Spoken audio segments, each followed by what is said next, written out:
membawa berbagai perubahan dan tantangan bagi bangsa Indonesia. Di era ini, Pancasila sebagai dasar negara dan pandangan hidup bangsa Indonesia semakin relevan untuk dijadikan pedoman dalam menghadapi berbagai tantangan. Peran Pancasila dalam menghadapi tantangan globalisasi itu memperkuat persatuan dan kesatuan Indonesia. Pancasila dengan nilai-nilainya seperti ketuhanan, kemanusiaan, persatuan, kerakyatan, dan keadilan sosial dapat memperkuat persatuan dan kesatuan bangsa dalam menghadapi tantangan global. Meningkatkan ketahanan nasional. Pancasila dengan nilai-nilai nasionalisme dan patriotisme dapat meningkatkan ketahanan nasional bangsa dalam menghadapi berbagai ancaman dan pengaruh asing. Nilai ini mendorong rakyat Indonesia untuk mempertahankan kemerdekaan dan kedaulatan bangsa. Menjaga identitas bangsa. Pancasila dengan nilai-nilai budayanya dapat menjaga identitas bangsa Indonesia di tengah arus mengembangkan demokrasi Pancasila. Pancasila dengan nilai-nilai demokrasi dan musyawarah mufakat dapat mengembangkan demokrasi Pancasila yang sesuai dengan budaya dan nilai-nilai bangsa Indonesia. Mewujudkan keadilan sosial. Pancasila dengan nilai-nilai keadilan sosialnya dapat mewujudkan keadilan sosial bagi seluruh rakyat Indonesia yang mendorong pemerataan pembangunan dan kesejahteraan bagi seluruh rakyat Indonesia.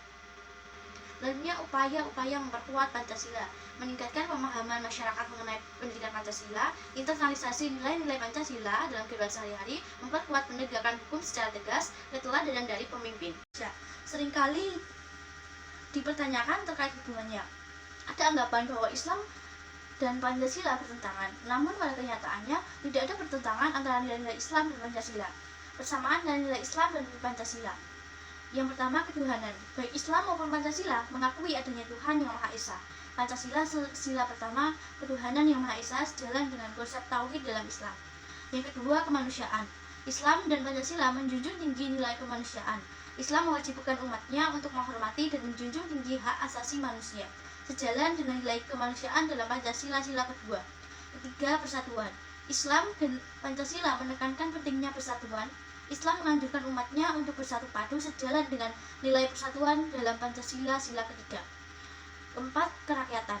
Islam dan Pancasila menjunjung tinggi demokrasi dan musyawarah mufakat.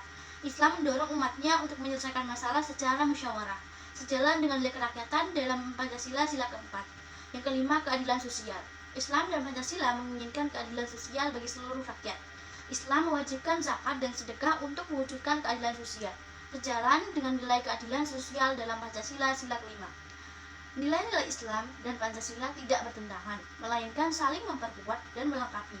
Pancasila sebagai dasar negara Indonesia selaras dengan nilai-nilai Islam yang dianut oleh masyarakat.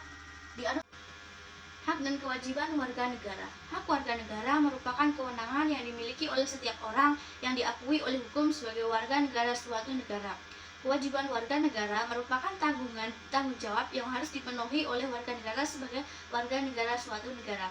Hak-hak warga negara menurut Undang-Undang 1945, yang pertama yaitu hak untuk hidup dan mempertahankan kelangsungan hidup. Yang kedua, hak untuk berkeluarga dan melanjutkan keturunan. Yang ketiga, hak untuk mengembangkan diri. Yang keempat, hak untuk memperoleh pendidikan. Yang kelima, hak untuk bekerja dan memperoleh penghidupan yang layak. Keenam, hak untuk memeluk agama dan beribadah menurut agamanya masing-masing. Yang ketujuh, hak untuk hidup sejahtera lahir dan batin. Yang kedelapan, hak untuk memperoleh jaminan sosial. Yang kesembilan, hak untuk memperoleh keadilan. Yang kesepuluh, hak untuk berkomunikasi dan memperoleh informasi. Yang kesebelas, hak untuk berpartisipasi dalam pemerintahan. Yang kedua belas, hak untuk memilih dan dipilih dalam pemilu. Yang ke-13, hak untuk hidup dalam lingkungan yang bersih dan sehat. Yang ke-14, hak untuk mendapatkan perlindungan hukum. Dan yang ke-15, hak untuk bebas dari penyiksaan, perlakuan atau perbuatan lain yang merendahkan martabat manusia.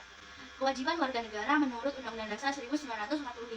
Yang pertama, patuh pada hukum dan peraturan yang berlaku, menjaga keutuhan negara dan kesatuan bangsa, menghargai hak asasi manusia dan kebebasan orang lain, menjaga dan memelihara kelestarian alam dan lingkungan, membayar pajak dan retribusi dengan tepat waktu, mengikuti program wajib belajar, membela negara jika negara dalam keadaan berbahaya, menjaga kerukunan antar umat beragama, menghormati kebudayaan nasional, menjaga nama baik bangsa dan negaranya. Hubungan antara hak dan kewajiban warga negara.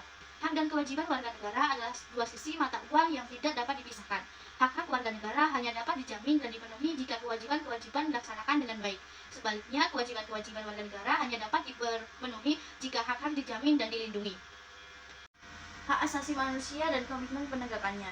Hak asasi manusia merupakan hak dasar yang fundamental yang dimiliki setiap individu yang melekat pada diri manusia sejak lahir sebagai manusia tanpa memandang suku, ras, agama, jenis kelamin, bahasa, dan lainnya. Komitmen penegak HAM. HAM bertanggung jawab bersama berbagai pihak termasuk negara. Negara bertanggung jawab untuk melindungi, menghormati, dan memenuhi hak asasi manusia seluruh rakyatnya. Hal ini dilakukan melalui berbagai kebijakan, peraturan, dan mekanisme penegakan hukum. Lembaga HAM. Lembaga HAM seperti Komnas HAM dan Komnas Perempuan bertugas untuk mengawasi dan mempromosikan hak asasi manusia. Masyarakat sipil. Masyarakat sipil seperti organisasi non-pemerintahan dan aktivis HAM berperan dalam memonitor dan advokasi HAM. Individu. Setiap individu memiliki tanggung jawab untuk menghormati HAM orang. Menegakkan HAM merupakan tanggung jawab bersama dan membutuhkan komitmen dari semua pihak. Dengan meningkatkan komitmen dan upaya bersama, diharapkan penegakan HAM di Indonesia dapat semakin baik dan terwujudnya masyarakat yang adil dan sejahtera.